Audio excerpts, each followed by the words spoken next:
All right, Chair Collins, we're ready and recording. So whenever you're ready. All right.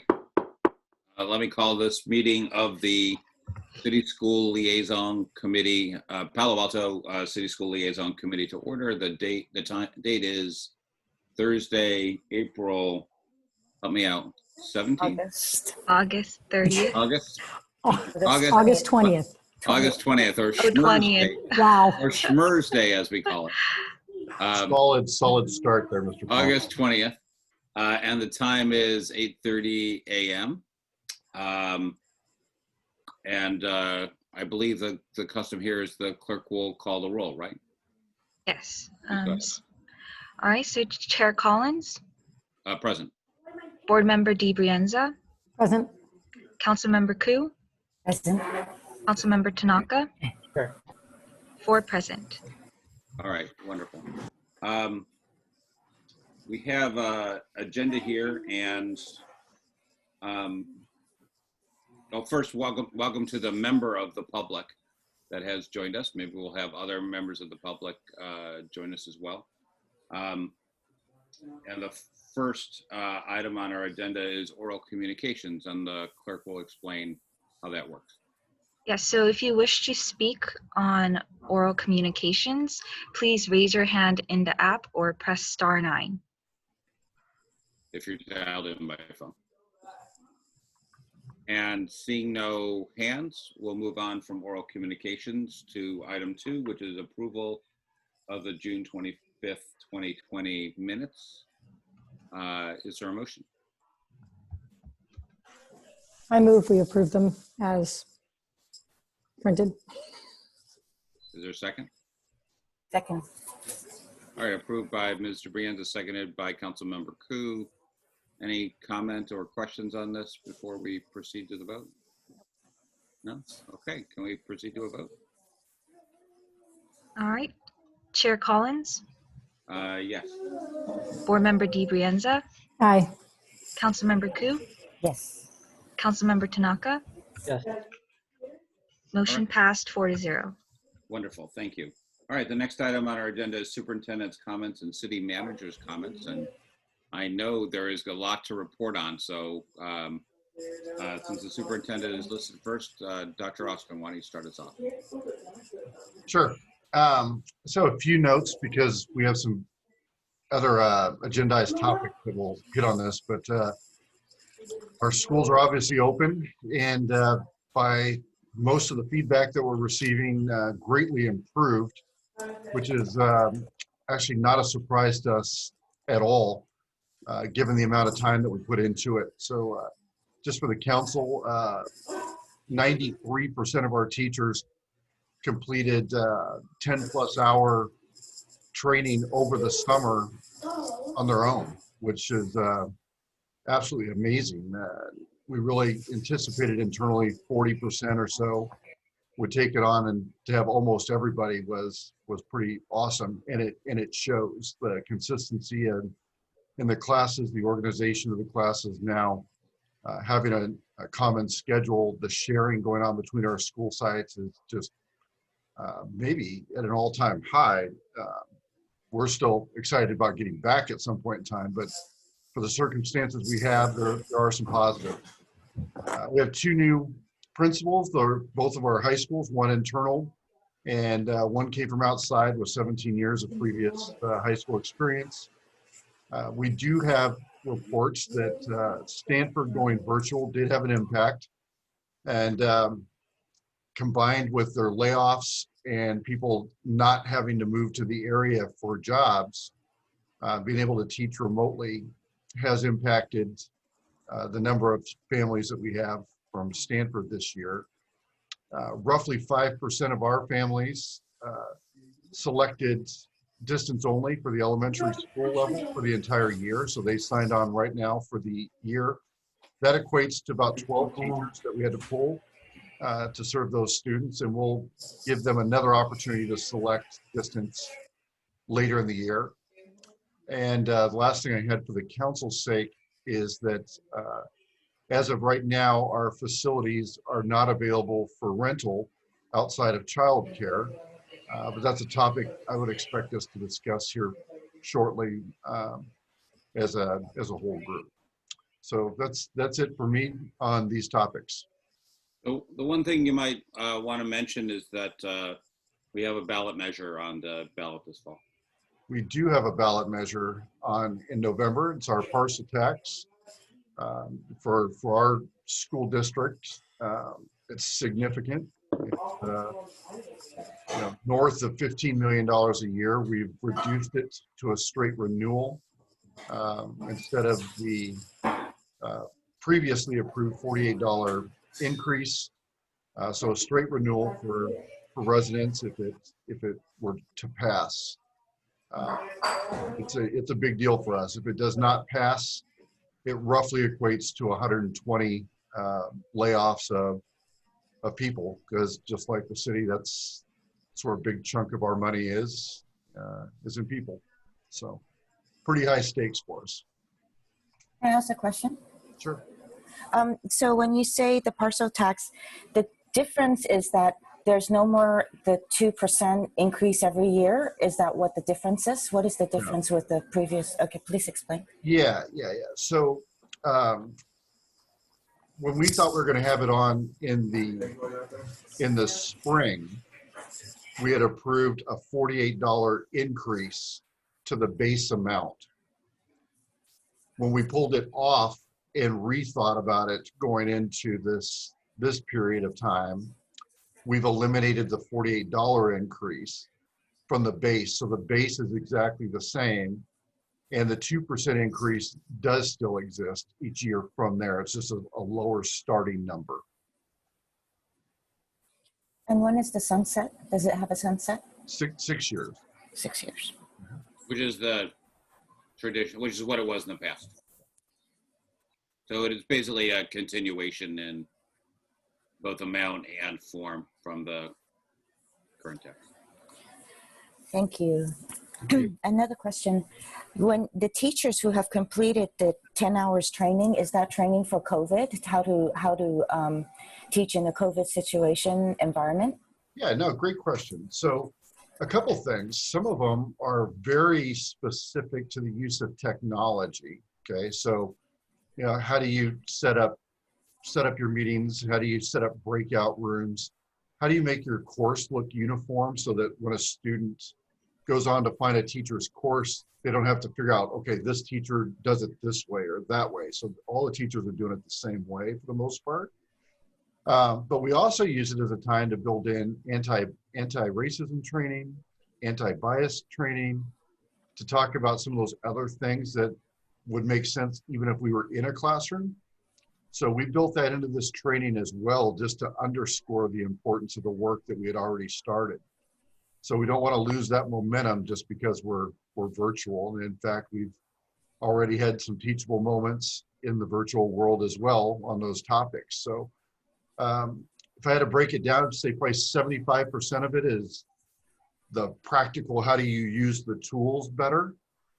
And somewhere around a quarter of it is, and these things are still very important to make sure you're aware of and that you're taken care of in your classroom, virtual or in person. Thank you. No, thanks for those questions. Those are good. I'm done. Okay. Thank you. All right, if there are no other questions, we can move on to City Manager Shikata. Thank you, Director Collins. Let's see, perhaps just in the interest of brevity, I'll just note that in responding to the variety of emergencies affecting the nation and the region, most recently, obviously, focus on wildfires and the response from our fire department primarily, but also our emergency services overall. Thankfully, the Santa Cruz complex fire appears at this point to be remaining in Santa Cruz. At one point yesterday, there was the potential, if not the likelihood, of it crossing into Santa Clara County. It is already, I should be clear, in San Mateo County.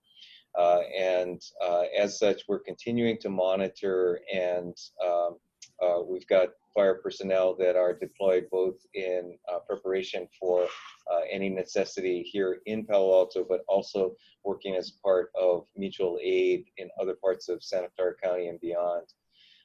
and from an emergency services perspective, also being prepared if necessary for any type of evacuation, which again, just to be clear, is not imminent by any means, but we certainly want to be prepared for our residents in the hillside.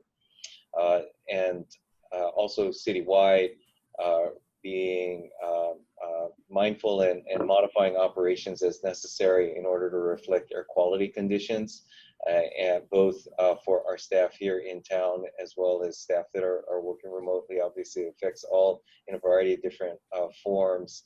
But as it happens, this morning we've got relatively clear skies. So we're thankful for that, even if it's just a brief respite. But you know, we have facilities, notably our cooling center in Mitchell Park Community Center. Thankfully, the weather or the temperature has subsided some. So also we are able to hopefully not need that imminently, but again, if necessary for air quality purposes, we'll be having that as available sheltering space. So, you know, we'll move from some of the more strategic issues to the more tactical, and in some cases over the last several months, it's been a day-by-day change in what the emergencies are. I would note, since you mentioned the ballot measure that the district is advancing, the council had been tracking very closely and involved with a sales tax measure for Caltrain, which at this point has received its approval. So we'll be coming back to the council for further discussion on support of that, as well as other measures that will be on the ballot. We're planning that in mid-September to come to the city council for discussion of ballot measures. And let's see, I believe that's it, and happy to respond to any questions. Any questions for the city manager? All right, Mr. Brianda did a fake hand raise there, but not a genuine one. I scratched my head. That's I get that a lot. That's a Zoom move. It's like, yeah, did she raise her hand? No. Okay, so thank you very much for that update, and we can now move on to item 4, which is review of recent city council and PAUSD board meetings. And if I may ask, would the city council members mind going first? Greg, you want to go? I don't have anything at this moment. Okay, so I'm trying to remember what we had on council. I know that we had a meeting to review our procedures for virtual meetings, procedures for virtual council meetings, just to ensure that, you know, we have an understanding. I think that, you know, some of the colleagues were concerned that a lot of us had our cameras turned off, so people from the public can't tell whether we're there or not, and so they wanted to just make sure that some of the procedures were updated that would apply to virtual meetings, since it's going to continue going on. Then, yay, we did finally have our second reading on the vaping ban, you know, flavored tobacco, so that has gone through. And, you know, I have to say, I thank the PTAC for coming out and supporting this. They were a great help with a lot of the research. So thanks to the PTA. We also had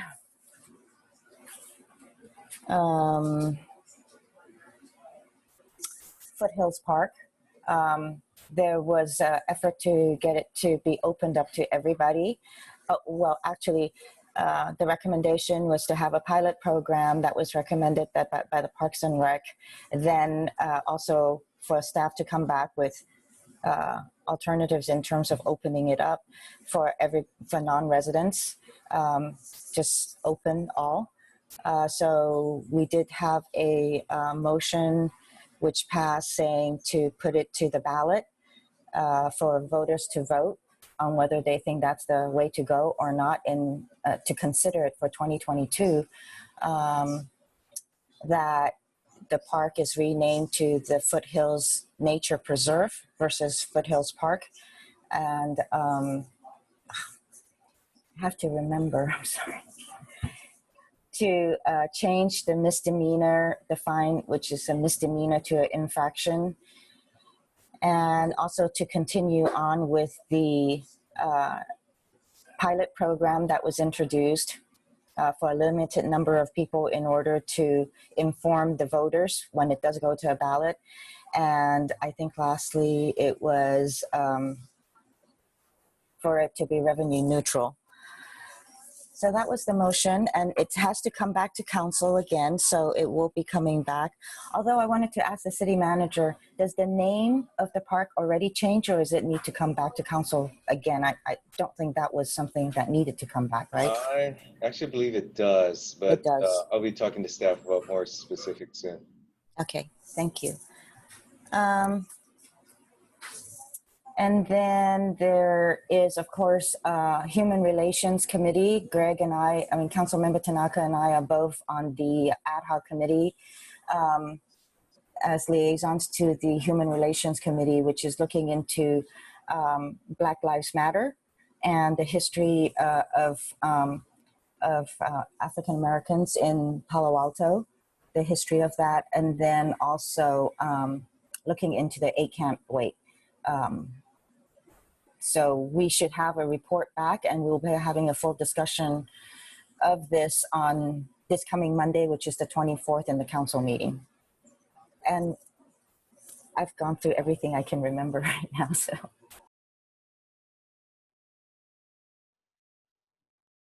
Thank you. Councilmember Tanaka, anything to add? Not really something to add, but I do have a question for Don Austin. So in terms of safe routes to school, because there are some kids still going to school once Hey, in a while. Mr. Tanaka, since we're on the council and board updates, why don't we finish those and then we can circle back to that question. Okay, Ms. DeBrienza, did you want to speak for our side? I have some brief notes, but you may be better than I am. I'm not sure if that's true, but I'll get started and then you can add anything that I left out. Mostly what we've been talking about is COVID, all COVID all the time.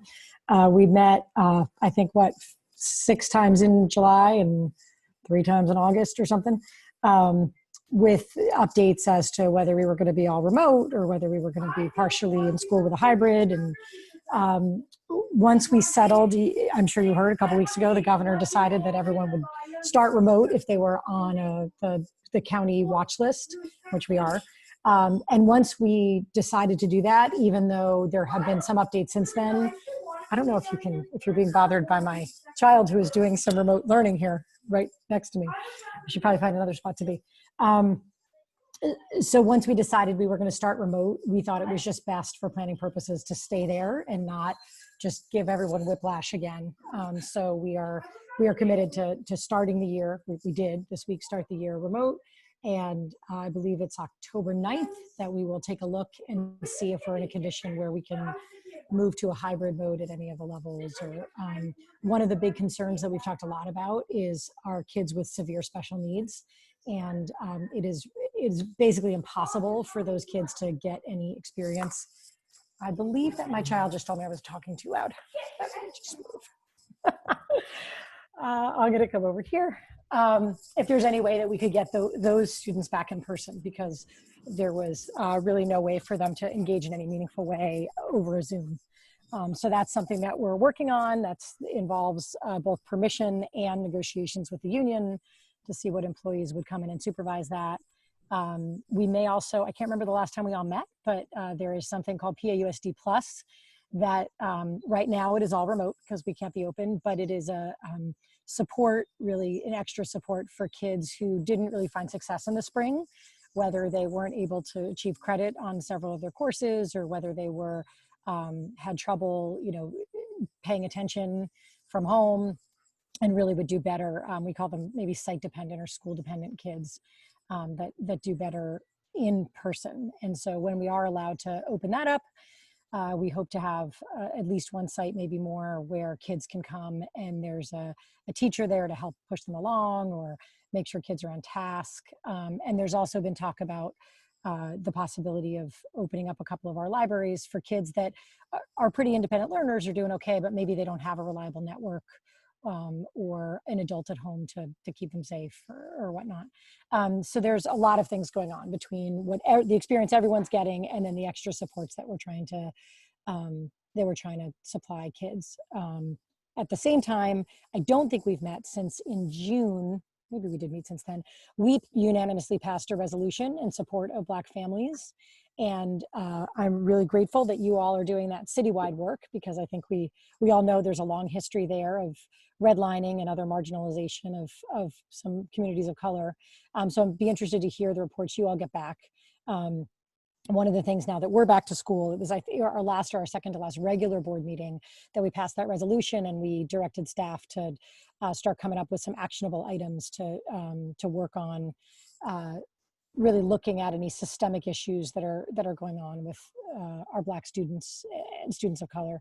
And I look forward to hearing one of those updates soon. We'll update you on that once we get some data on our end. I think that's it. Mr. Collins. Thank you. I thought that was an excellent report. And I should say, delivered with the aplomb and evenness that only a mother can deliver while walking through the house and dealing with everything that has to be dealt with. So stay in focus. Very impressive. Thank you. But not impressive, but not surprising in any way. The only things that I'll add is, we did meet a number of times. I always used to say, if you're meeting in July, something must be, you must have done something wrong. We apparently were very wrong, because we did meet 6 times in July, or five times in July and twice in August so far.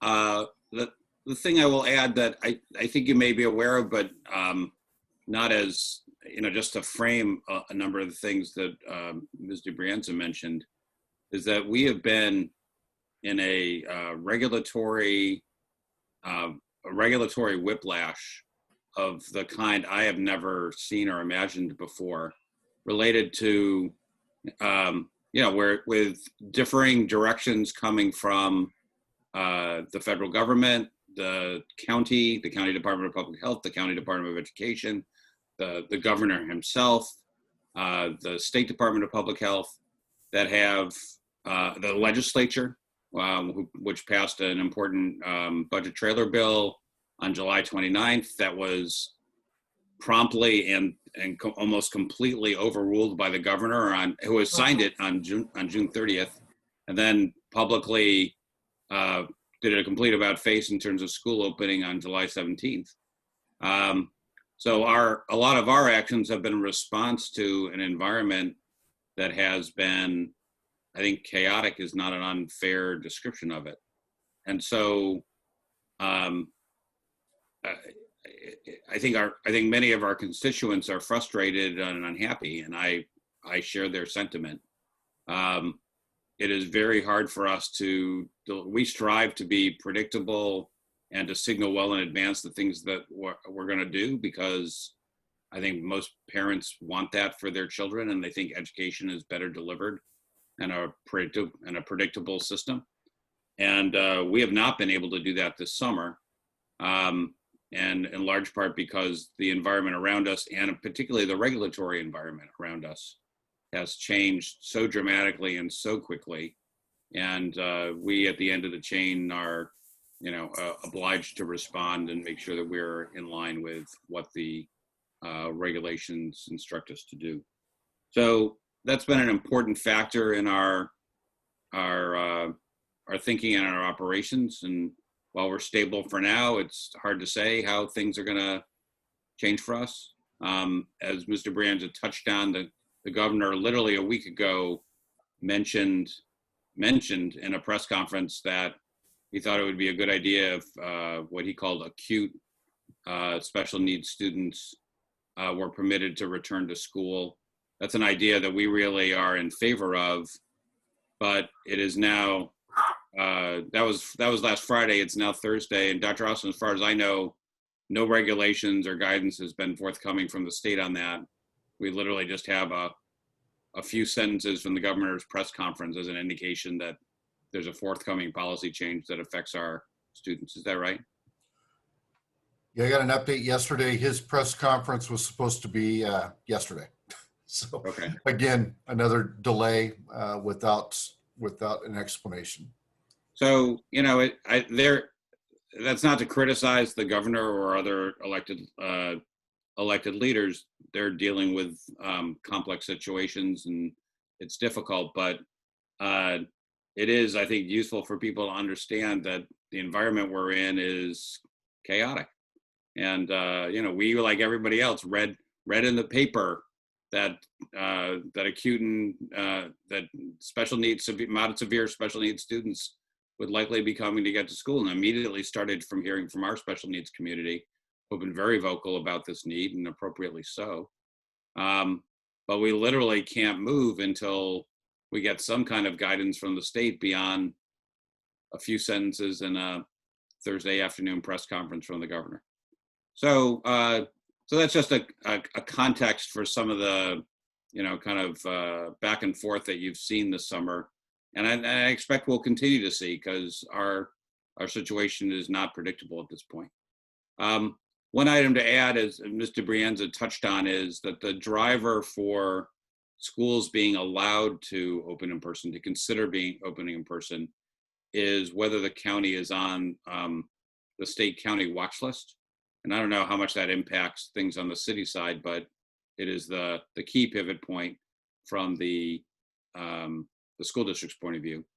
And the county is still on the watch list. It was as of yesterday when I checked it. The watch list kind of went quiet for a while because they discovered problems in the data. I guess they feel comfortable enough at this point that they've started updating it again. But Santa Clara County is still on the watch list and is not especially close. I mean, there are a few who are right on the edge. We are not right on the edge of coming off. But that is something that we'll attend to closely, because when we do come off and are off for 14 consecutive days, we'll have a decision to make about when and if we open. And I think, as Mr. Brienza mentioned, I didn't quite hear this part, you probably mentioned it, is we've agreed and set in place the date of, is it October 12th, Dr. Austin, October 9th? You're muted. Yep. The 9th is a Friday, so the 12th would be the first possible day back. Got it. So we will not return to in-person learning until October 12th. And as Mr. Brienza mentioned, to provide stability for our community. And but at that point, if we are off the watch list, I think that's something that I think all the board members and the staff believe that in-person school is more effective than remote learning. And so the question is whether the public health conditions and our own specific operational situation will permit us to do it. So just wanted to add some of that context to Mr. Brienza's excellent report. Any comments and questions on the school side? Thank you. Yeah, our what we did this summer essay is going to be especially interesting, especially eventful. Okay, why don't we move on to item 5, which is COVID coordination update. And I assume this is the staff have anything they want to say about this one? We talked about some of it, I guess. But I guess the focus on this one is coordination, so. Yes, and I'm not sure that there's anything other than what we covered that requires specific coordination. Perhaps just for awareness, testing is continuing to be, COVID testing, it continues to be an area of focus for the city. We had, in collaboration with the county, a pop-up testing event last Friday, and we will again on the 28th, so next Friday. This is part of the county's pop-up testing program that they are running throughout the county on basically every day in different spots around the county. And roughly 3 days in advance of the event itself, the county opens appointments. And so now the appointment only system seems to have worked pretty well. We were able to accommodate more than 600 tests last week, and that's much better than having folks wait for hours on end in a line, which was the case previously. So we'll continue on that. It is still a fraction of the level of testing that would be possible if the private healthcare providers, I think most notably Kaiser has received a lot of attention for being somewhat difficult in getting members to be tested. Kaiser also provides our occupational health services for the city as part of our program. And so that has presented some challenges. So the County of Santa Clara is really trying to ramp up community awareness and pressure on private healthcare providers to increase the availability of testing for their own members. So that will be an area that I think we'll all see more visibility to over the next week or two. And so we'll participate in that as I'm sure there'll be outreach to school districts as well. But that's really, I think, the only outstanding item that is on our radar. Thank you. Dr. Austin, anything on coordination?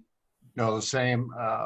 The only thing I would just add to, and it's very much the same, is in our meetings with the county public health department, they've been especially harsh when it comes to Kaiser. And Kaiser, I would have personally thought, as a lifetime Kaiser member, would have been perfectly positioned to handle things like testing. And they're not. So we've had problems there as well. And we will have some testing requirements potentially when we return at some point too. So we'll have to work through that. There may be an opportunity for us to work with the city on that. But that's about it. Well, so just so Kaiser doesn't feel alone under the bus, I will add that my family gets our physician network is the Palo Alto Medical Foundation, PAMF. And I wrote them, I think 2 or 3 weeks ago. I had taken a trip and wanted to get tested. And so I wrote to my physician and asked, how can I get tested? And to summarize the email I got back, it was check Google. They directed me to the county Google link, county search link to find outside testing services, and informed me that unless I was symptomatic or fed of some other condition, they would not be able to provide me with a test. That was disappointing. Now I'm sure that like everybody else, they're dealing with an unprecedented situation, as is Kaiser, but it's hard for us to see how this sorts itself out if the people who you expect to be able to do the pieces of it aren't able to do it. Mr. Brianda, did you have your hand up? Yeah. Well, first let me say that, granted, maybe it's because my daughter had a confirmed exposure, but as soon as we called Menlo Medical Clinic, we got a same-day test at Stanford and got the results that night. So good. I guess maybe that meets the requirement for skipping the line, but she got 2 tests within a week and both were negative. But the results were good, and it was a really convenient system. So what just came to mind was that I just saw in one of the county emails maybe yesterday that the county was setting up at the county fairgrounds a huge testing system, right? I don't know if you had mentioned that and I missed it. I did not. So thank you for reminding me of that. The county has ramped up its own testing program with this now larger scale testing facility. So I think that will certainly help. And at the same time, I think that interest in getting the private healthcare providers to ramp up their testing is also still. Yeah, for sure. I think, we need to get some rapid result tests that you can get anywhere, anytime. But it looked like they were hoping to eventually get up to about 6,000 tests a day at the county fairgrounds. And I mean, I'm sure that's just a drop in the bucket for the whole county. But I do wonder if we have to send someone with a suspected exposure or something, if we can always send them there and if they'll be able to get testing there. I guess that'll be something to find out in the coming days as they open it up. Also flu shots. They'll be giving out flu shots there too. So. That's great. Yeah. Thank you for that. Other questions or comments on coordination? Go ahead, Councilmember Tanaka. Yeah, so I think more testing is definitely needed. I thought your experience about having to go to Google for your testing was kind of interesting, right? I mean, you would think it should be very, very easy. In fact, I think what we need to get to is where there's actually not just request-based testing, but almost randomized testing. So you look at some of the places that they've actually kind of got a control on this. What they're starting to do is actually starting to do randomized testing, where you don't go there on a volunteer basis. They actually ask like on a random basis for you to get tested, and that way they get a better feel as to what is spread in the population. Because perhaps the people that are getting tested, either one, they have been infected, or two, they're extra cautious anyway. So so you don't get this really clean feel as to whether whether the spread in the population. So I think hopefully these tests are getting cheaper, and hopefully there's more of them, so it's easier for people to get tested. And perhaps at one point it makes sense to do some randomized testing as well. And then of course having all the subsequent contact tracing to make sure that we know what's happening. But yeah, I think we have a ways to go from where we are right now for sure. One other thing I was just thinking about, and it's a little bit related to this, but Chair, let me know if I'm off on this, is some, like, my wife is on Zoom right now, I'm on Zoom, my kids are on Zoom, right? We're all kind of, and it's the same issue that was kind of talked about earlier, right? I mean, fortunately, we all have our own little room, so we're all good. We don't hear noise from each other. But I've been hearing from a lot of families about the challenge of bandwidth, internet bandwidth, and some people are fortunate with it; they could get gigabit Ethernet, but some places you just can't get it, right? And so that's one of the things I've been trying to look into as well, is trying to get faster internet, because when you have like 4 people all zooming at home, it gets to be a little bit problematic, right? And fortunately right now my internet's actually pretty good, so I see everyone and I can hear everything. But there are times when all 4 of us are going all at once, and like people yelling, hey, get off YouTube, get off Zoom, And so I think as a city, I think that's something that while we're all having to shelter in place, I think that's something which I think we need to see, how do we facilitate better internet, whether it's something from the city or something that we encourage more competition. But like, I have one provider right now that should go to my house, but it's a bit of a waiting list, and so it would be nice to have a little more competition and of course better pricing. But I think that's something on the city side that we should try to do, because it's unclear how long we'll have to go through this. And even if we get through this and all the shelter-in-place restrictions get lifted, the question is like, some of this might be permanent. More people may be working from home. So I think the need for faster residential internet is going to be a kind of a really important thing. So I'm looking really towards our city manager, and hopefully we get that on the agenda somehow, and try to get some progress here. Because I mean, as you guys know, I hold office hours every Sunday, and this is something that just has exploded because so many people are having the same issue that we're all having here, in terms of just 4 members all in the same place. I mean, I think most internet is made for like a couple people streaming, but not for all 4 to be doing it all at once. So I'm not sure if the rest of you guys have been having this issue, but it's something that's definitely come up in my household.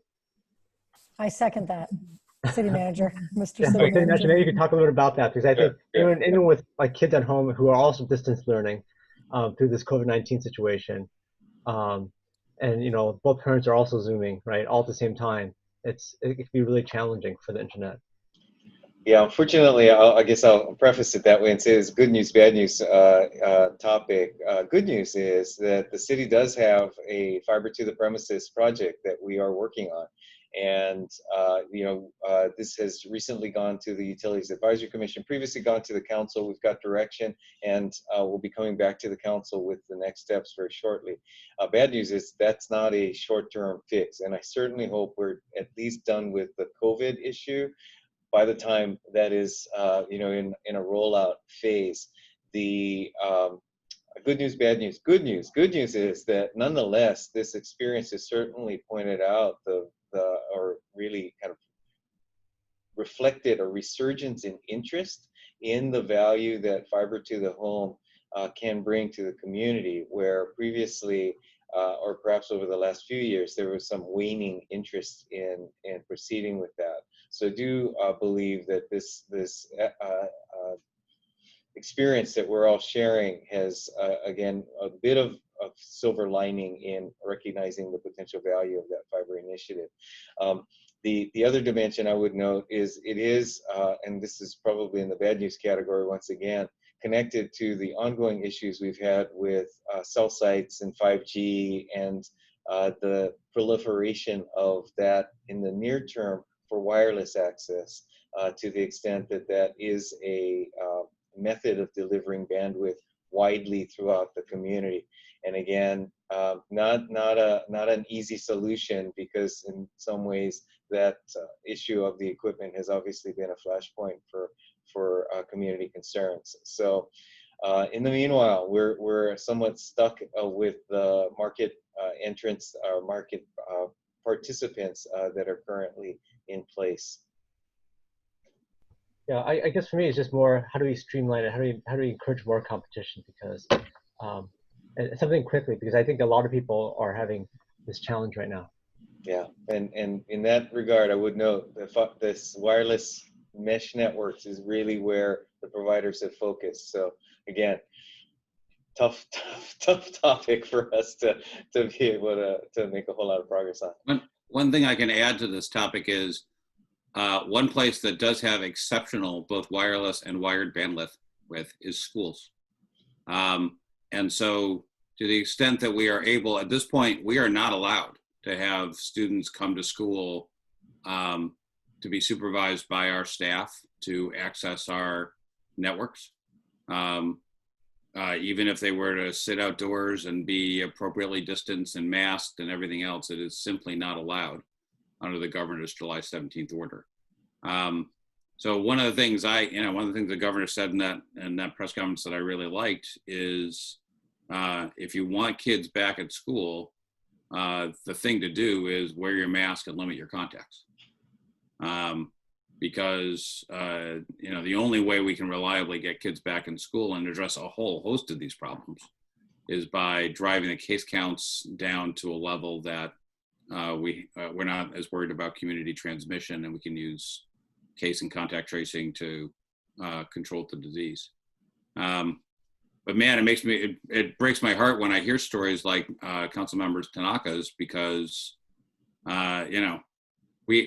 at one point looked at, hey, could we live stream over wireless 100 classes at the same time at our high school? And the answer was, of course. We have, literally thousands of wireless users at a high school site simultaneously during the day.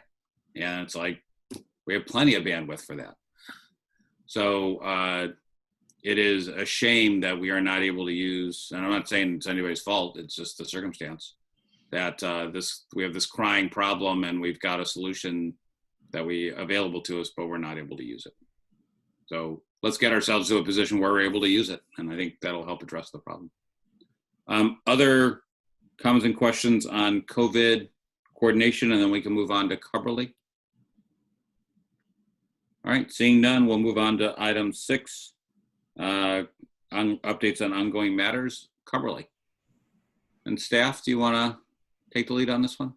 There's Kristen O'Kane. Hello, good morning. I can start out, Don, unless you would like to. You got it. Go ahead. Okay, thank you, and good morning, Kristen O'Kane, City of Palo Alto.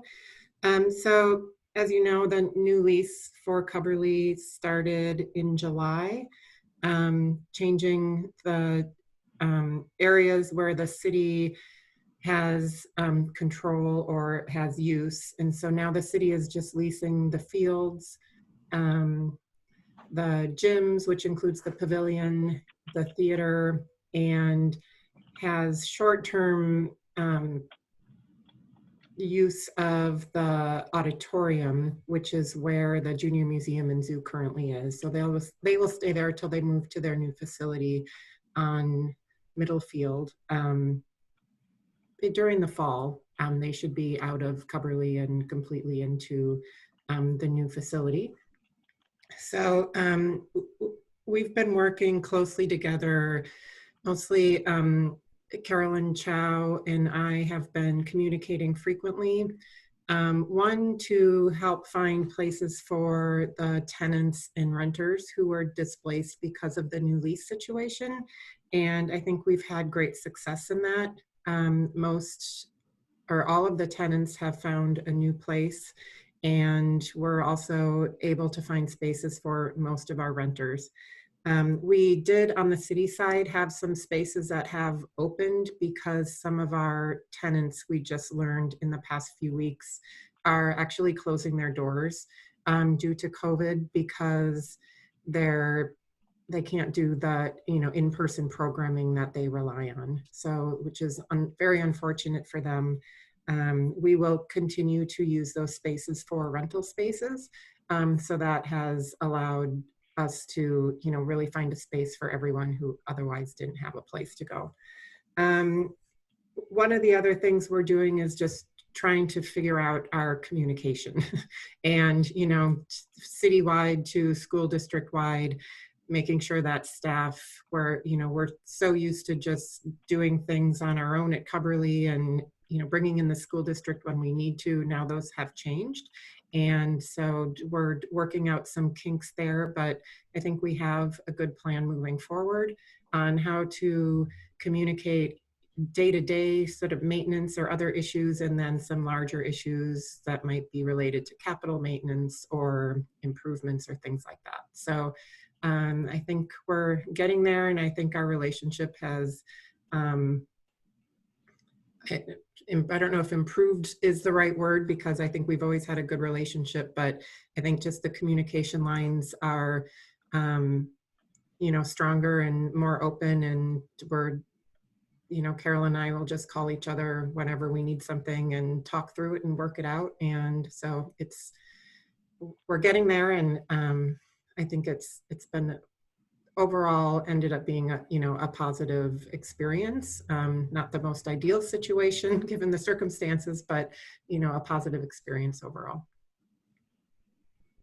Great, thank you for that report. Anything to add, Dr. Austin or City Manager Shikata? Yeah, just two quick but related things. The beginning of the relationship now with the new agreement feels a whole lot like the first couple months of being closed as a school district. You don't know where the bumps are going to be until you get into it, and we've hit some bumps. But I will just say this, that when Carolyn Chow on our end walks in and says, "Oh my gosh, whatever is happening," whatever it is, and it's an issue, and we can look at each other and say, "Call Kristen, you guys will work it out." That has kept things from going in bad directions. So I just want for city manager and for council members to know that Kristen is so valued on our end, and we understand that the city structure is different, and that you have like she, I think, totally accurately described, there some people are used to just, well, that's Cubberley, we do it this way, and they're not realizing as quickly that the agreement is very different. But Kristen is always that person that we can count on to be reasonable and just work through stuff calmly, and we really appreciate that. And I think without Kristen, this would be a really tough transition. With her, it's still going to have challenges, but we just really wanted to make it clear how much we appreciate her effort. Thank you, Kristen. Thank you, Don, for saying that. That was really thoughtful. Great. And I feel the same about Carolyn too. She's been a great addition, great to work with, and I've really enjoyed working with her. Great. One of the silver linings of all of this is, with all the negative, one of the silver linings is I think communications have really improved in a lot of our systems. As Dr. Austin said at the beginning, our teachers are just working together more than they ever have been. And from school to school, there's a lot more communication. And it sounds like, on some of our issues, we're really collaborating with the city more effectively than we ever had before. And maybe it's an unfortunate reason why, but it is a silver lining to it all. So at least we've got that. Great. Yeah, Mr. Scott, did you want to add something? please, only to reiterate and reinforce the same, that, while recognizing this has been a difficult road, that as we settle into basically working together on the ground, so to speak, at the property, I think this can and will usher in a new level of cooperation that is good for all parties. And so really appreciate the effort that district staff have put into working with our kind of way of doing business, as well as us meeting in the middle. So we're off to a good start, and we'll continue to make progress wherever we need to. Great. I do see that we have one hand raised for a public comment, so why don't we take that at this time? City Clerk's office, are you in a position to manage Yes. this? Okay. So you'll have 3 minutes to speak. I'll allow you to speak in just one moment. And the speaker, by the way, will be Penny Elson. All right, you are muted. Thank you. Again, my name's Penny Elson. I just, thanks for your update on that, Kristen. I wanted to ask if you could be a little more specific about which programs are closing, and how the city might ensure that those kinds of services can resume and find a home in Palo Alto after COVID. And I'm particularly concerned about programs like dance programs, art, music, and maker programs. I mean, I hear you saying that the athletic programs at Coverly are being preserved, but the after-school options for kids in athletics actually are offered to a large extent on school campuses, and less so in the arts. I had an arts theater kid, so I'm very interested in hearing how we keep those programs in Palo Alto post-COVID, and are any of those programs being affected? Thank you. Thank you, Ms. Elson. I don't see any. I've lost my, yeah, that's the only public comment that I see. Ms. O'Kane, did you want to respond to that? Sure. So the two, I was actually looking just right now for the exact name of one of the organizations, but the two that have left recently are the Art of Living, which is actually it's a nonprofit, but it's a worldwide organization that does a lot with respect to meditation and mindfulness and things like that. And the other is I'm sorry, I'm drawing a blank on the name, but it is a school program, and they're also, I believe they're for-profit, and they have multiple facilities or centers throughout the Bay Area. Unfortunate that they've closed the office at Coverly, but I guess it's important to note that they're not necessarily a small business, nonprofit that's trying to make ends meet. We have given the tenants the option to defer rent during the pandemic. I believe that was through June, and we're going to explore whether we defer rent for even longer than that, understanding that they just aren't bringing in the income that they normally would. But all of the, as of now, the dance programs, the music programs have been continuing. I know that a lot of them have been doing virtual lessons, and also did some summer camps, as was allowed with the county health order. So those groups are, as far as I know, continuing, and our artist studio programs are also continuing. Great, thank you for that. All right, Councilmember Coop. So Kristen, well, first I want to,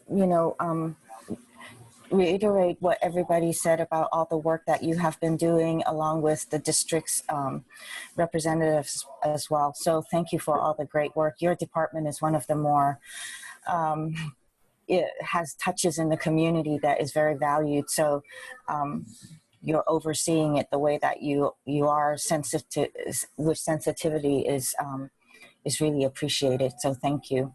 Thank you. I wanted to say on the rents, on the deferments, some of the concerns that I hear from some of the business people is that when the deferment time ends, they're concerned about now they have to pay not only that month's rent but all the back pay. So I would hope that the city is also looking at how to do incremental payments of deferred payments so that they're not burdened with the entire amount that they owe from all the months that they were deferring payments. So I would want to see that that's something that's taken into consideration so that they're not hit in 1 month to pay that month's rent and all the back pay that they have to come up with. Right. What we did, so to ensure that the tenants didn't default on their leases, the simplest thing we could do at the time was just say, okay, we'll defer your rent. And within that agreement, we said you could pay it over 12 months from beginning in January 2021 through December 2021. I think there's some tenants, honestly, who are still concerned that that would still be, a financial burden to them. So, we'll revisit that, and it likely would have to be a council decision, I think, on how we handle that. But yes, we are allowing them to spread it out over 12 months. Okay, very good. Thank you. That's a relief. Great. Any other questions or comments related to Coverly? Coverly is the topic. Okay, seeing none, we'll move on to the next item. Thank you, Ms. O'Kane. We'll move on to the transportation presentation, bike path and intersection safety improvement. And I assume it's City Manager Shikata is taking the lead on this. Well, I'll do a quick handoff to Philip Cami, our Chief Transportation Official, that will introduce his team and walk us through the topic. Oh, that was even quicker than I thought. I saw you. Apologies. Good morning, members of the City School Liaison Committee and members of the public. I'm Philip Cami, Chief Transportation Official, and joining me is Ripon Bhatia, our Senior Engineer.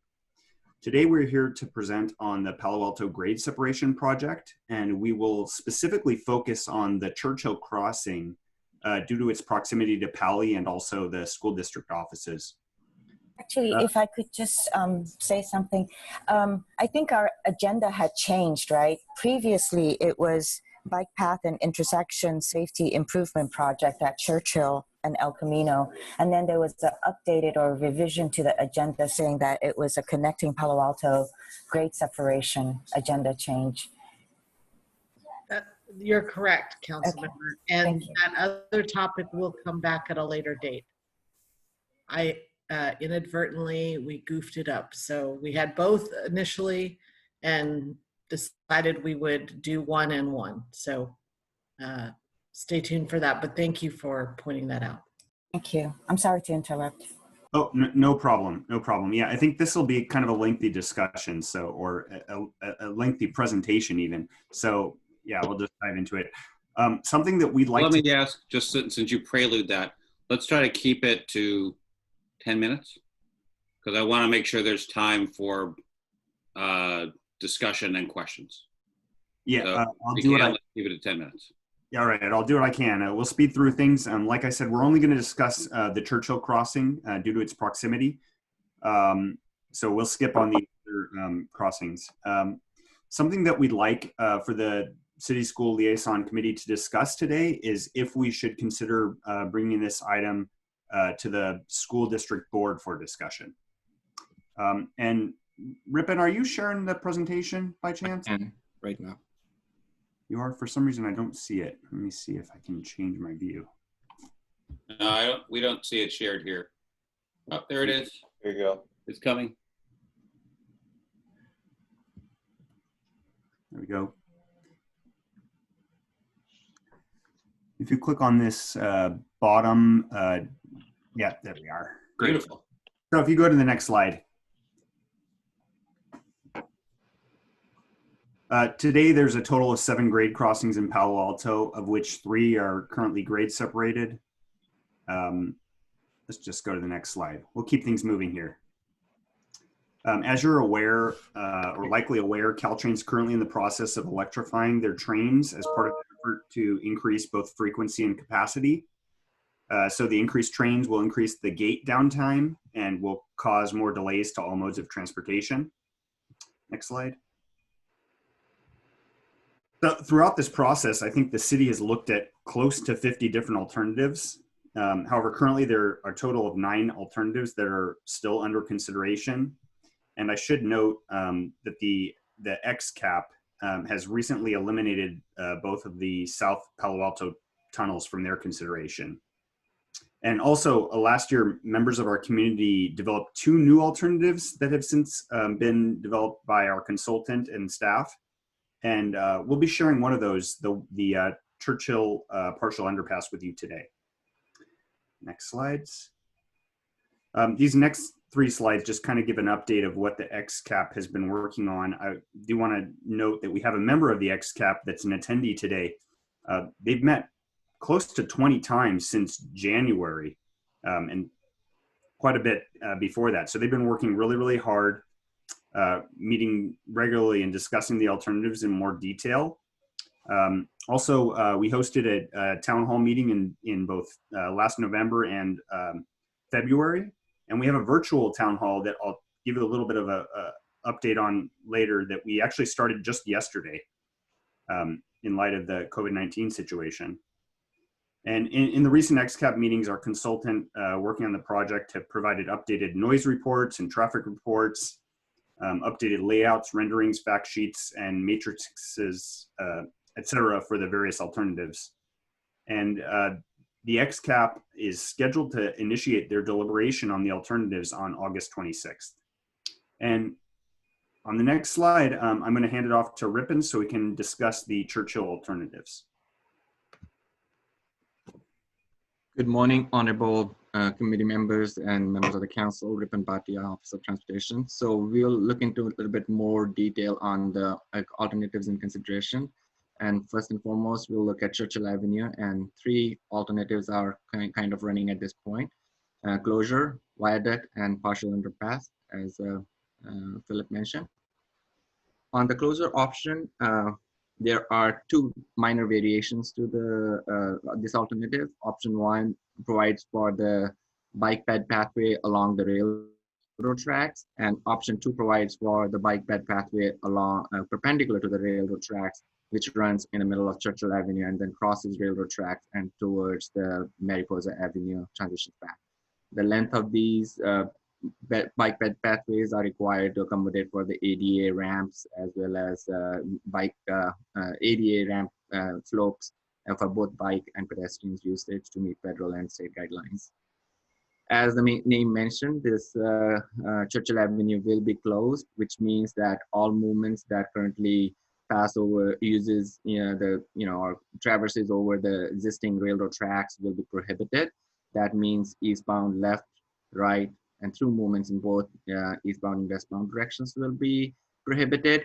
In addition, northbound left and southbound left on Elma will also not be able to make these turns. Since these movements will be prohibited, that means that traffic will be diverted to other roadways within the city network. And so we did hire a consultant, traffic engineering consultant, Hexagon traffic engineers to delve into more details of the impact that this shifted traffic will cause on other locations within the city.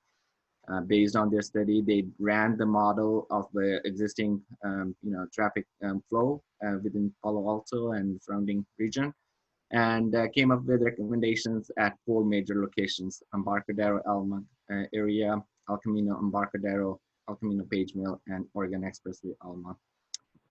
Briefly, there will be reconfiguration of the existing intersection area of Elma and Embarcadero with some limited movements on High and Lincoln to right and right out, as well as additional traffic signals at Kingsley and Elma, as well as Kingsley and Embarcadero, and also a new traffic signal at Embarcadero, Elma with that off-ramp, slip ramp kind of configuration.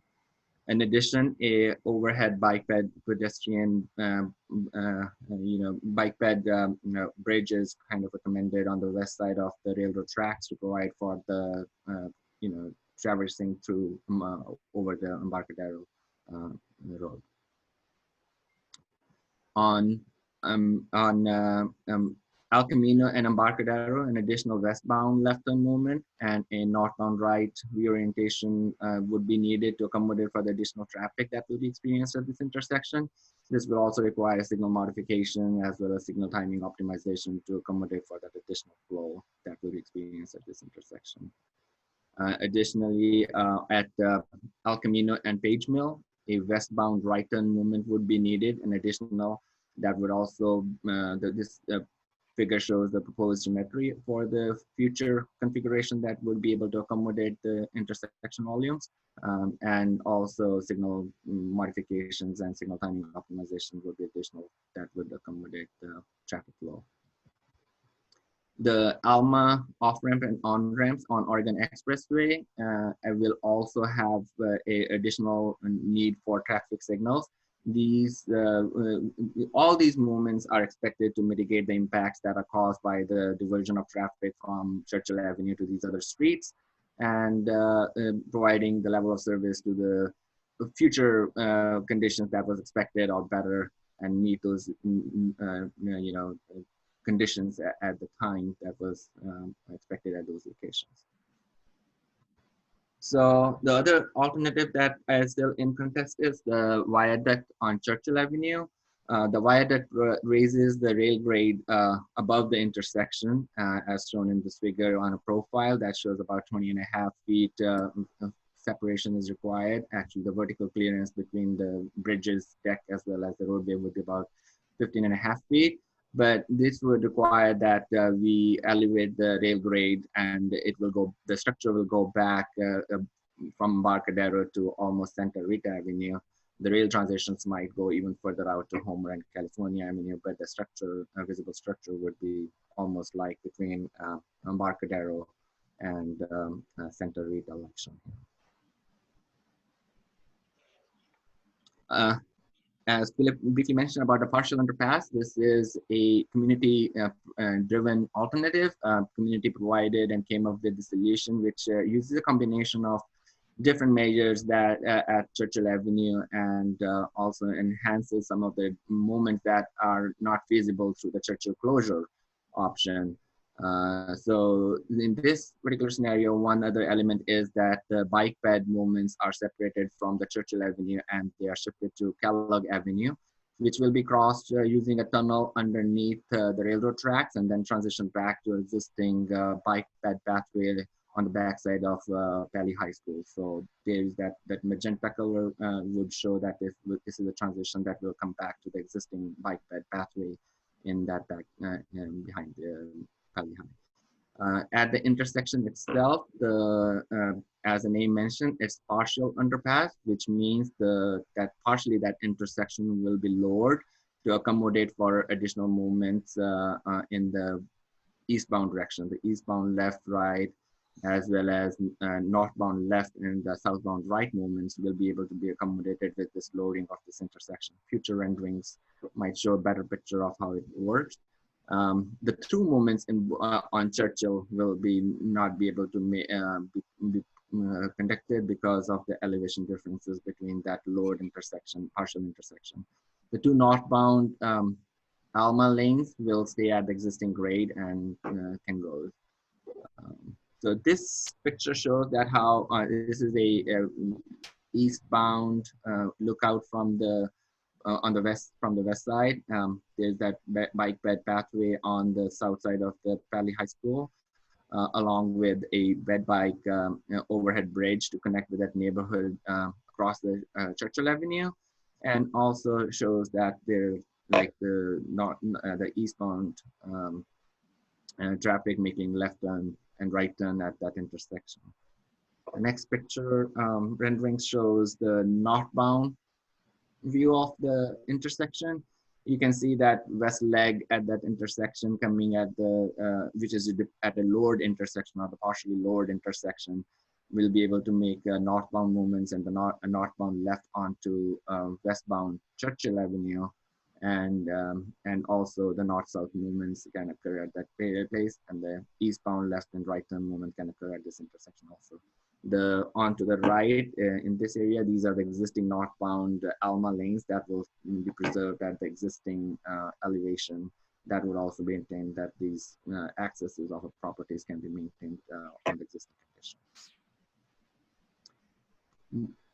This is another rendering of a bike bed tunnel that will be on Kellogg Avenue and looking on the east and westbound side.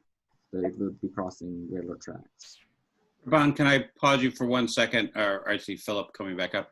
How much more material do we have? Because we're at the 10-minute mark.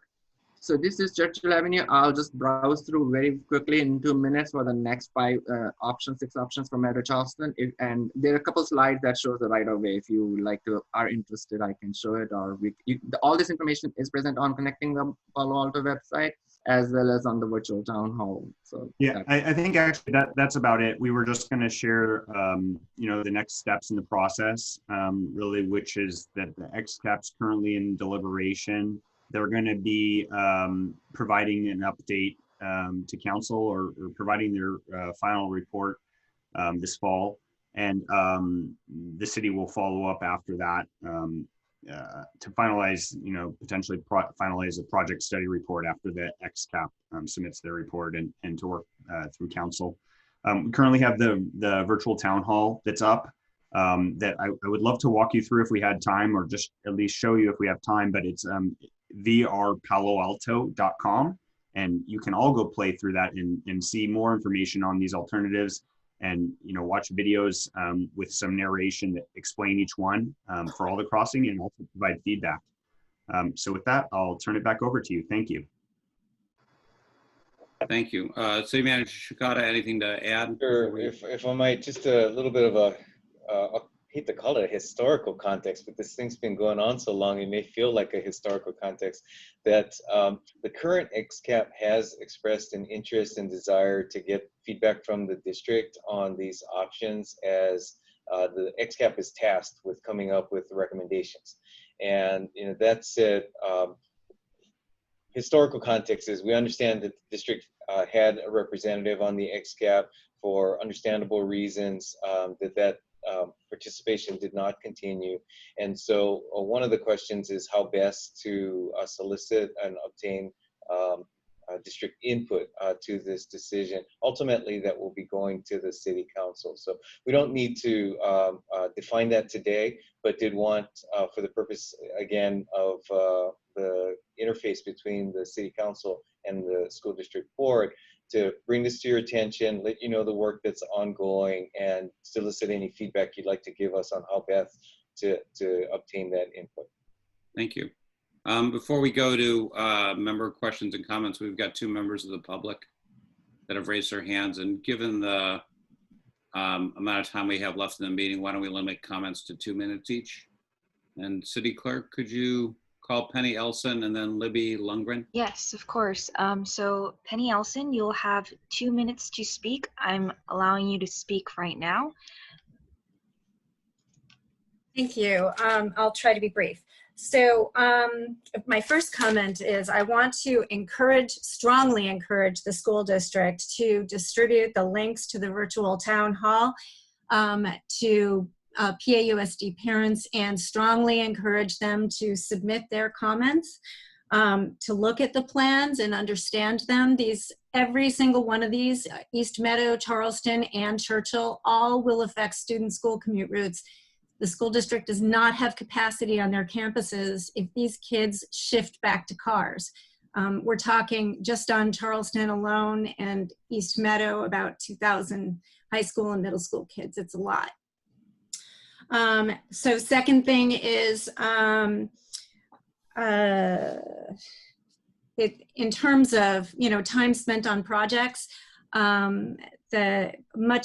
more time has been spent on Charleston Rostadero, still not done. The original study for this project was 1999, and we are unfinished. So I want to make sure that it's disappointing that we're not also looking at East Meadow and Charleston today, because I think that the grade separation options for those two roads are equally important to PAUSD, even though they do not directly abut a PAUSD campus. They will, whatever happens at those intersections will certainly affect school commutes for children attending Gunn, Terman, JLS, Hoover. So let's give some attention to that. Again, please push out the virtual town hall to parents so that they can submit comments. Thank you. Thank you. And Libby Lundgren. All right, Libby Lundgren, you will be allowed to speak, and you have 2 minutes. Hi, can you hear me? Yes. Okay, thanks. Yeah, I just kind of following on what Penny said, I think I was just curious if these plans had been vetted with the Safe Routes to School or the City School Safety Committee, just to make sure how any of these are affecting existing routes and the capacity of students and how they're getting to school. I noticed that one of the plans had some big retaining walls from sort of the Mariposa Southgate area, and I know there's a lot of kids that usually kind of cross Churchill right there. So just in future presentations or times, if you could sort of maybe make a note to include how students are getting around some of these new infrastructure items and how that's going to make sure that everybody's getting where they need to go and handling the capacity. But it looks good. I mean, the tunnels look good, so hoping that that's definitely part of the plan going forward. Thanks, that's it. Thank you. All right, I don't see any other public comments. I do want to call the members' attention. We did get an email comment from Rachel Kellerman last night, so I won't read that, but just drawing people's attention to it. Okay, committee member questions and comments. Ms. DiBrienza. I don't know if you want me to raise my little hand in the chat or. Thank you so much for this presentation. This is one of those things, you know, and with all that is going on in the world today, it's a topic that really interests me and one that I just have not kept up on because there's just too much to do, right? So I don't consider myself caught up yet, but it was good to hear what's being planned. And I agree with Ms. Ellison who recommended that we make sure we elevate this to our school community. To make sure that they all know what's going on and how it may impact at any of the sites that work is being considered. I have a few questions, one of which is, as soon as I was hearing this, I thought the same thing that our second speaker mentioned, the City School Traffic Safety Committee. I don't really know what's going on with the City Schools Traffic Safety Committee. Are they meeting regularly? It feels like this is something I would rely on their guidance on and telling us really the safety and the traffic impacts of any of these changes. Do we currently have a representative on the City School Traffic Safety Committee? If someone could update me on that, that would be really helpful. Mr. Kami, would you respond to that? Yeah, so actually that's something where I believe there might be a little bit of a gap. I believe the school's representative on that, the former representative, is a position that was potentially lost in the budget process. So I'm not sure. Maybe Mr. Austin might have some feedback or suggestions on that. Yeah, so we are continuing to meet, and I think the input would be really useful. So the Traffic Safety Committee is meeting, but there's currently no school representation on that committee. Yeah, I believe that's correct. Okay, I would like us to remedy that somehow, Dr. Austin. I don't know if you have someone in mind or. Yeah, it's already assigned. Can anybody tell me when the last meeting was? I'm just trying to get a context here because I thought this was handled. Actually, I believe we have our Safe Routes to School, one of our Safe Routes to School, or two of our Safe Routes to School on the attendee list here, and perhaps we could get, oh, I'm sorry, I see, yeah, Rosie is on the line, and Jose, could potentially one of them speak to the last meeting? Well, hang on. We don't want to go down too far down the rabbit hole on when the meeting was and who attended and so on. I think Sure. Ms. DeBrienza's main point is the important one, which is let's make sure we have coverage. Yeah, so it doesn't have to, good. Okay, so we don't have to answer the question now, but Dr. Austin, I can follow up with you later on that. Let's just make sure we've got coverage there.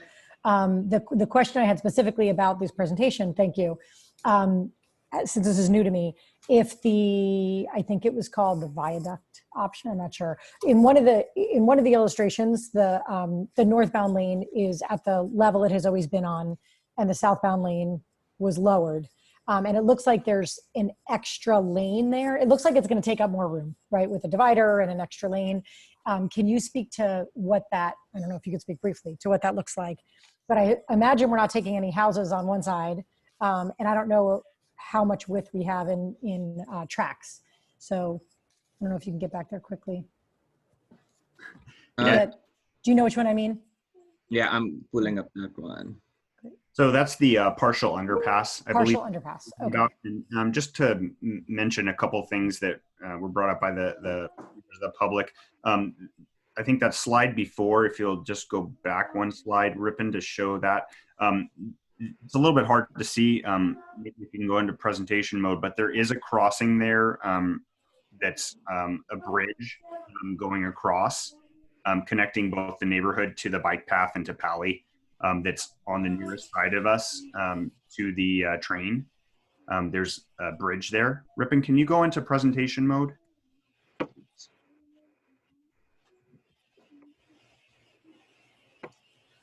So you can see a little, it's hard to see in this because we've got a PowerPoint and we've got a smaller image, but there's a person there on the bridge. Oh, there we go. It's getting in.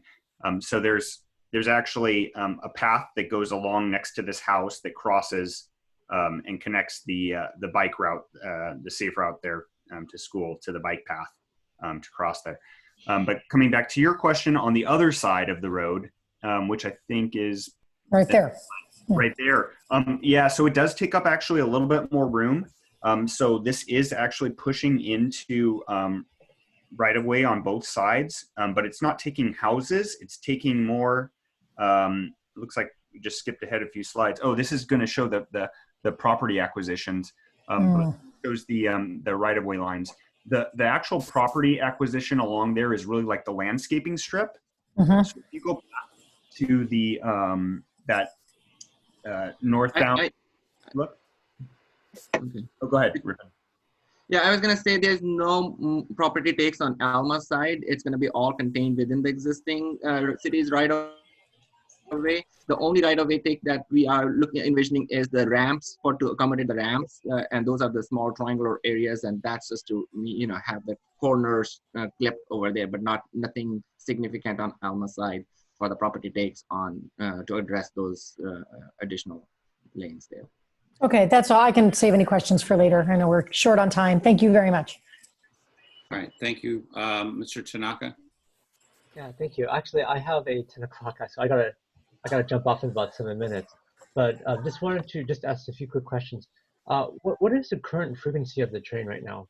Because I know that they've been changing the schedule because of low ridership and things like that. I haven't looked at their most recent schedule, but I believe that they've gone to, they're maintaining their peak schedule at current, and it's the off-peak periods when they've reduced their frequency more significantly. So I believe the peak periods are still the same. Okay. Yeah, last time I checked, because I was trying to take the train the other day, and it's like pretty hard to take it because it's not as frequent as it used to be. But one thing that I'm wondering is, and it's probably a bigger discussion than we have time for now, but one thing that really drives the cost, not just for our city, but for all the cities on the peninsula, is having to do the grade separation when a train is running. And I think we all know that the ridership of Caltrain has just fallen off the cliff. And one thing I wonder is whether it makes sense for us to whether maybe we should stop Caltrain because not a lot of people are taking it, and then we could do the grade separations. But I think the problem is, of course, not all the cities are ready, including our own, for what it should be. But I do wonder if that this is maybe maybe a way to get the cross gradings done in a more cost-effective manner. Anyways, just to comment, I don't think we have time to discuss that in depth. But yeah, I did see Rachel Kellerman's note, and it is I think it's actually a very good point about trying to make sure that some of those school routes are especially for the kids biking and walking to school, that those are taken care of. So I support that as well. Thank you. Thank you. I will also add, I appreciate the presentation. I appreciate the level of detail. In the future, if we have these presentations, it would be good to circulate them in advance because it's hard for us to, the school board members in particular are not used to, this is not a topic we deal with. These are not diagrams or pictures that we ever see. So this is drinking for the fire hose from us in terms of the nature of the presentation, as I'm sure you understand. It is my understanding that the city's comprehensive plan requires consideration of foot and bike traffic on an equal footing with car traffic. And everything we saw had to do with car traffic. I'm not sure that everything we saw, it was everything you studied. But I think from the school's point of view, making sure that we have equally vetted and considered the impact on pedestrian and bike traffic is at least as important as car traffic. And I'm sure our community members, many of our community members will feel the same. So I think let's make sure that, I guess it's a question for you guys. Does your process encompass an equally thorough study of impact on pedestrian and bike traffic? And are you equally focused on accommodating those modes of transportation? Because, for our kids, that's the way the vast majority of them go to school. Right. So I guess to answer that, that's a little bit, it's a question about grade separation. I think in general, all grade separation really improves in some aspects the ability for all modes. So grade separation creates a safer environment for cars, a safer environment for bikes, a safer environment for pedestrians, et cetera. And all of these considered what the different paths and what different trips would be like for different, for different modes. So all of them have considered it. And all of them in some regard provide improvements. Now, some alternatives function better for vehicles than they do for bicycle. For instance, the partial underpass, there's a bit of a rerouting that needs to be done for pedestrian bicycles. For some, it would be a better rerouting, and some it would be less desirable rerouting. But it does provide a safer crossing for sure. I guess I would add, though, in terms of the impact of moving cars to other routes and the mitigation that the other routes require, we need to thoroughly understand the impact on pedestrian and bike traffic in those situations as well. Since, well, just like anything else in your business, when you try to make things better one place, it make things worse another place, and that's why it's so difficult. So I would really urge you to make sure you gather the appropriate input for that, because it's easy to count cars. I don't know how easy it is to count bikes and pedestrians, and how to predict how people will change their habits as things change. But particularly at Palo, many people approach through the Embarcadero corridor as well as the Churchill corridor.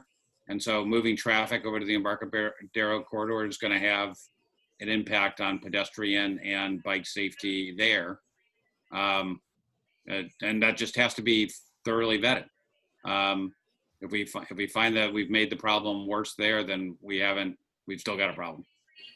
And I know you guys understand this. This is your business. I know I'm stating the obvious at some level, but I'm just trying to surface the issues that I'm sure will come up when our community does become more focused on this and kind of understands what the options entail.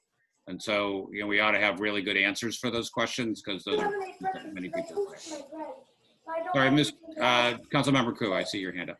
Thank you. I just wanted to find out, is there still the pedestrian and bicycle bridge at the Kellogg and at Mr. Seal? Brianza, could you mute? Oh, I'm There we go. There we go. Thank you. Thank you. Is there still a bike and ped access from Seal that goes, I'm sorry, from Kellogg over to the bike path across the tracks, and then another one from Seal? Is that still part of the discussion for grade separations? For the, you're speaking in regards to the Churchill closure option. Oh, is that only for closure?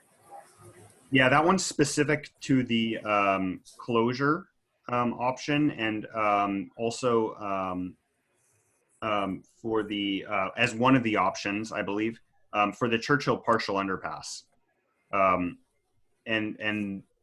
the street that we looked at is Kellogg as the alternative. Seal would always, of course, be another possibility and could be an alternate, or could be another consideration for a future bike route, not necessarily in conjunction with this process, but as just general bike and ped planning is done. So the Kellogg crossing under the Churchill partial underpass is actually the closest. It's just 1 block away. So it's the closest proximity, and it goes right to the bike path. So actually. So that is another alternative route for more bike and ped to use, right? Yes. Okay. Thanks. Okay. Any other questions or comments on this? Mr. Shikata, did you want to take us out on this? Well, once again, just to perhaps think about next steps, it is a question as to whether the school board might hear a more complete presentation, or if the method of distributing the information to parents and other interested stakeholder groups might be a better way to solicit interest from a school's perspective. Open to your feedback on that as we take our next steps. Thank you. Why don't Dr. Austin and Mr. Brienza and I caucus on that and try to figure out what Dr. Austin can provide feedback at a later date. Fair enough. I think that's a great question. I appreciate the consideration of thinking to bring it to the board. And I totally agree with both the speakers and the staff view that, pushing this out to our community more broadly, I think our community will appreciate that. I think that'll help your process. The last thing in the world you want is to get too far down the line and find out there are stakeholders who feel like they haven't been consulted and they have different views. So, Can you send us the links, Philip, to the Yeah, virtual I'd be happy to. And actually, I just want to mention that the link is vrpaloalto.com, and it will be up and running through September 7th. So we have, nearly 3 weeks for you to provide feedback and to play around with it. So we'd really appreciate anyone who has the time to check it out. and did you say when there was, I apologize, this might have been in the calendar slide. Are there decision dates coming up on this? Yes. Well, so the XCAP, the community group that has been tasked with bringing their decision to council, they're currently initiating deliberations. It's starting August 26th, which is next Wednesday. And they meet every Wednesday at it's either 3:30 or 4 o'clock p.m. And you can find out information about their meetings on connectingpaloalto.com. And they'll be bringing their selected, their report and their selected alternatives to City Council in the near future. So the only thing I will, comment on generally is, from the point of view of the school community engaging on this process, it could not come at a worse time. We have just started the most unprecedented year in our history. every single family is struggling with how to deliver distance learning. You know, the situation is subject to constant change. In addition to having a presidential, state, and local elections all going on at the same time, competing for bandwidth and attention. And so I'm not confident that any level of promotion that we would do to our community would get the level of engagement that our community would probably like to have, and you know, runs the risk that someone will wake up early next year and say, "Holy cow, we're doing what?" And you know, the answer is, well, we had a meeting in October that you should have attended and you know spoke about. And that meeting in October, I was going to the school board meeting plus the state, watching the state press conference on opening of schools, plus the working on getting a president elected. And it's like, you wanted me to go to a crossing meeting and wait to say my 3 minutes? So you guys know this. I mean, this is your business again, but I just know from our community's point of view, our cup overfloweth with community-oriented issues that we have to pay attention to. And so I'm not confident that we will be able to add this to the cup and get the kind of attention that it deserves. So that's just one board member speaking, but I think that's the reality of our situation. Fair point. I mean, it's hard to disagree with it. I think obviously we have to try. We have to get it out there. I don't know how long it's realistic to put this off. I know this has been a much bigger process than I think was ever originally intended. But I appreciate the sentiment. I don't think it's wrong. Yeah, so we'll caucus and try to circle back in short order because the time is short. And I do thank staff. Thank you, Philip and Ripan. I really appreciate I mean, obviously you guys have spent months and years working on this, and the attention to detail and the depth of the analysis really shows. So thank you. Thank you. Thank you. All right. That is the last item on our agenda, except for future meetings and agendas. If there's any comments on that, this is the time to talk about them. Otherwise, I'll put heads together with the city manager and Monique and Don. And yes, Mr. Brianza. I'm not sure that it has to be up on an immediate agenda, but I know that just thinking about that the Safe Routes to School program and all that's going on, I know that a lot of things have changed because we're remote right now. So I think we didn't get this past school year update on the annual update we usually get in this committee on the Safe Routes to School. And so I hope that we'll get that at some point when it's appropriate. And at some point, hopefully, we're going to be all headed back to school, whether it's hybrid mode or some proportion of kids. So really making sure that we have an opportunity to give kids a refresher, that a lot of kids haven't been on bikes in a while. People haven't been driving around town for a while. That'll start up again. So I just want to make sure we're really tuned into that. And then at some point, and this sounds like the work of Safe Routes to School, but I just want to make sure it doesn't get dropped along the way.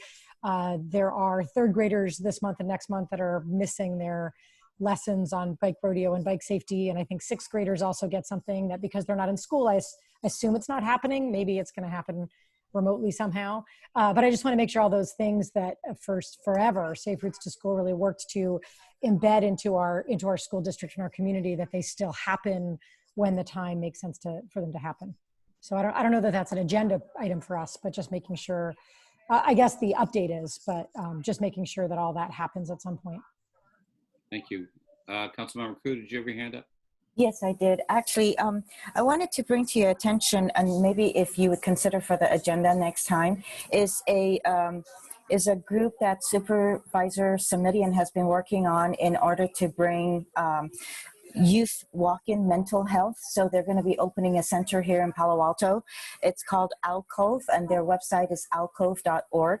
And I believe, they're looking for contacts in the city of Palo Alto from the different organizations, like with the city, with PAUSD. And so they would love to come and show a presentation, and if you're able to fit them in order to kind of give a overview of their organization. They were going to be opening, I think, sometime in September or end of the year, but now it's been pushed out. But they're looking at different ways of connecting with the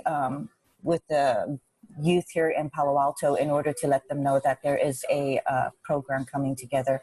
And so their CEO had reached out wanting to see if we could have it on our agenda here. Great, I'll put it in the hopper.